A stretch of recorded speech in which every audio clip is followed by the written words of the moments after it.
My husband could never have dreamed that from smashing our engagement party to leaving. It only took me 10 hours. When Stella appeared at my engagement banquet with Damien in a gown from the same collection as mine, I knew right away that this marriage with Damien was doomed. Just like how her mother Juliet had snatched my dad from my mom, Stella was about to snatch Damien from me. But I wasn't going to let that happen. I wrecked the engagement party I'd meticulously planned myself, and I left the city as fast as I could. It was over. From the moment I saw Stella in that matching gown at the banquet, I knew the wedding was off. To avoid repeating my mom's tragic mistakes, I tore Stella's dress right in front of everyone, smashing the whole event I'd prepared with such care. Juliet was so furious she could barely breathe and fainted on the spot. Adrian called an ambulance immediately. Damien stood protectively in front of Stella and her mother, his face twisted in pain, hurling accusations at me that were as sharp as knives. All the soft, warm words he'd once whispered were gone, replaced by venom. They just didn't want to miss any key moments in your life. He admitted the gown was a gift from him to Stella, but since you're sisters, matching outfits seemed normal. Over the years, Stella and Juliet had tried so hard to please me, but I'd always been cold, never giving them a kind look. It made things hard for him. My mom had taken her own life, and her death had nothing to do with them. I'd reported it to the police, but they wouldn't even file a case. That said everything. Not everyone in the world had to pamper me like he did. Neither he nor they owed me anything. I needed to reflect on that. While everyone rushed Juliet to the hospital, I packed my bags and fled the city. From wrecking the engagement to now, exactly 10 hours had passed. 10 hours later, I stood at my grandpa's doorstep. He thought I was there to pick him up for the engagement with Damien, but no, I'd come back for good. His weathered face creased with surprise as he eyed my luggage. Realizing I wasn't inviting him to a celebration, I was seeking refuge. I'd told him before that maybe I'd be the one to care for him in his old age. With a forced grin, I wedged my suitcase in the door to block any chance of him turning me away, then slipped inside. After my mom was driven to her death by Juliet and Stella, I'd suggested to Grandpa that I'd skip love and marriage altogether, spending my remaining years with him in the village. He'd let me stay for 3 months, making sure my grief had eased a bit, then drew deeply on his pipe and insisted I go back. The village was just old folks and kids. A young girl like me wasting away without work or friends would ruin me. He'd even gone on a hunger strike to force me out, trying to set me up with some promising young man. When Damien first pursued me, I'd told Grandpa my heart was dead. No one could revive it. But Grandpa, seeing me skin and bones from sorrow, ignored that and got Damien's number, calling him daily to urge more attention on me. He explained my mom's recent loss, my bad moods, but assured him my warmth didn't mean dislike. I didn't know what else Grandpa said, but somehow Damien and I ended up together for 3 years. Everyone at work thought we were the perfect couple. No fights, no arguments, all loving on the surface. But no one knew that in this relationship, I was always ready to bolt. So when I spotted in Damien's shopping app that he'd bought duplicates of everything, sending them to 2 addresses, I knew the charade was up. Damien had once called me an ice block, impossible to melt no matter how he tried. I'd told him I didn't need melting. I needed unbreakable loyalty, eternal companionship. Having witnessed my parents go from deep love to bitter enmity, seeing Adrian declare love for my mom one day and parade Juliet and her chemo ward the next, flaunting their shameless affair, I'd long stopped believing in men or love. A man's heart could flip in an instant, too fickle to trust. I was glad I'd never fully given mine away, staying rational enough to spot the betrayal. I didn't know when Damien met Stella, but to me, her name was poison. Just like her mother Juliet, she was my taboo. In 3 years, during moments when Damien's affection softened me, I'd confessed my deepest hatred for them, vowing never to go near anywhere they were. He'd stroke my hair tenderly, gripping my hand, promising solemnly he'd remember, that he'd never let them upset me, never bring them into my life if I didn't want it. But in the end, It was him who sent a car to fetch Juliet and Stella, dragging them to our engagement banquet. And when I confronted them, he stood against me, shielding my enemies with his body. Placing my suitcase in my old room, where Grandpa changed the sheets every 2 weeks. They looked clean enough. I collapsed onto the bed. Nowhere else felt safe these days, except this house with Grandpa, the one person who'd never betray me. If Damien loved Stella so much, he could marry her. It was over. Grandpa sensed this return was different, his eyes filling with worry as he hovered by my bed. Damien seemed kind, he said. Missing him might mean never finding better. But Damien's kindness was indiscriminate. He'd shared it with Stella too. Thinking back, Damien and I had never clashed until today. At the start, I was grieving, cold during every date, ignoring him, hoping he'd get angry and leave. That way, I wouldn't have to fake it, and even Grandpa couldn't force me. But Damien's temper was mild, his patience endless. He treated me like a fragile child, indulging every unreasonable demand. Before him, I never saw myself as difficult, but next to his tolerance, I felt awful. Under his persistence, one day I finally reached out my hand. And from then until 3 days ago, I thought he might be my salvation. Yes, 3 days before, I'd seen his phone orders.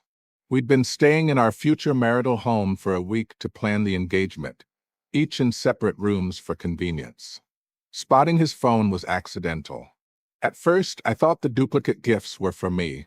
Maybe he knew I hated bright red and wanted to swap the gown color secretly. But opening the orders revealed that for the past 6 months, every gift to me had a twin sent elsewhere, one to my old family home, one to my rented place. One recipient me, the other Stella.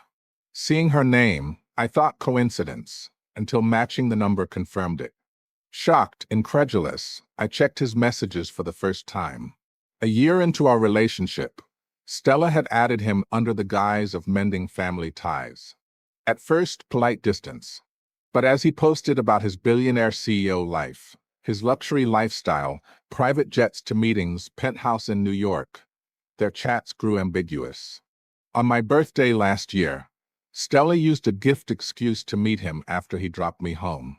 That night, from the records, they crossed lines. For a full year, 365 days, Damien played devoted boyfriend to me while sneaking time for her. Even Juliet's birthdays, he attended as the son-in-law, family gatherings in Italian villas, toasting with fine wine. Photos showed Adrian and Juliet in elegant attire, Damien behind Juliet, Stella behind Adrian, a 3-tier cake before them, all smiling like a perfect family of 4. I recalled Juliet's 50th birthday call. I'd hung up instantly. Damien had casually asked if I'd visit Adrian that weekend. I'd refused flatly. I thought it idle talk. Never imagined he'd go while I stayed away. At the banquet, he'd invited them secretly, perhaps to force acceptance of this blended family.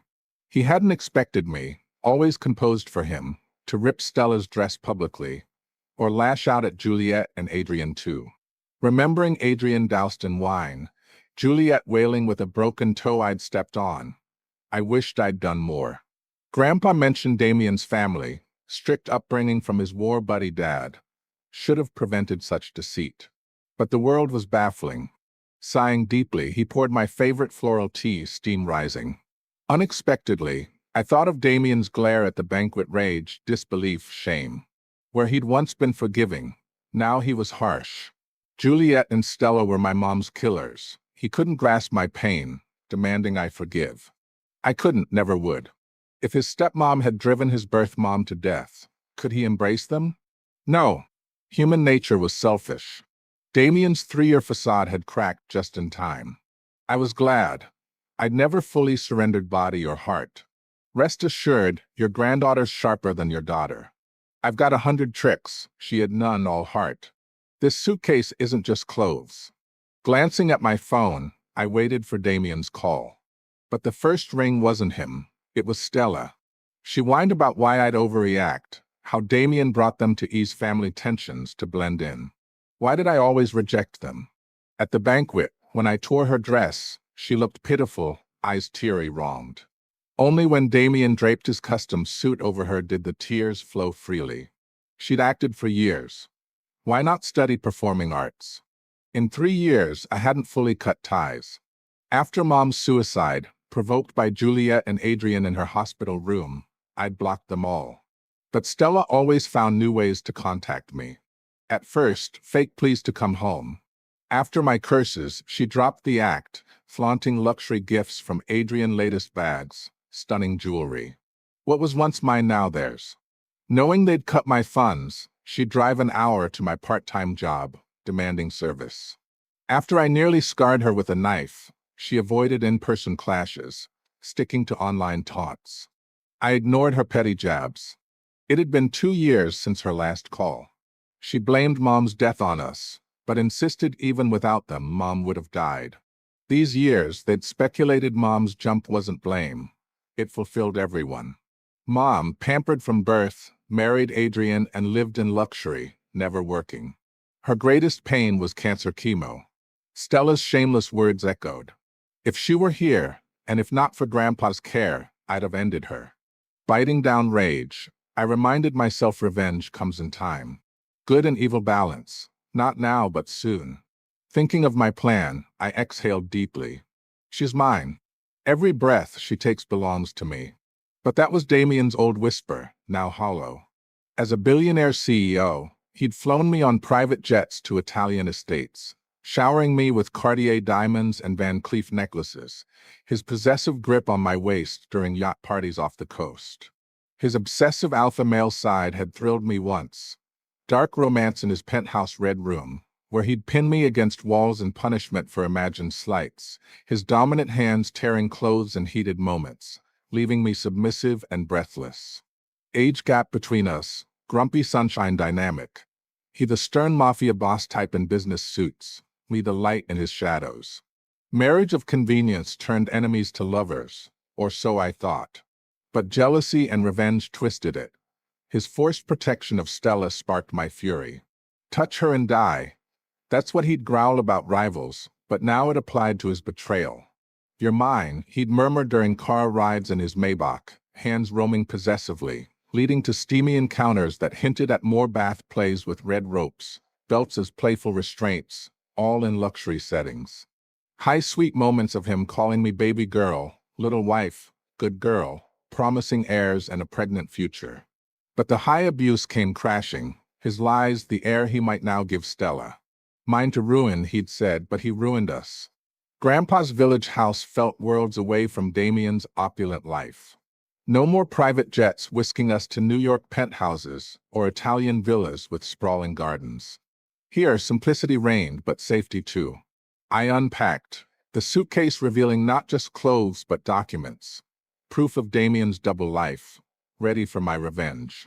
He'd chase me, I knew. His possessive husband instincts wouldn't let go.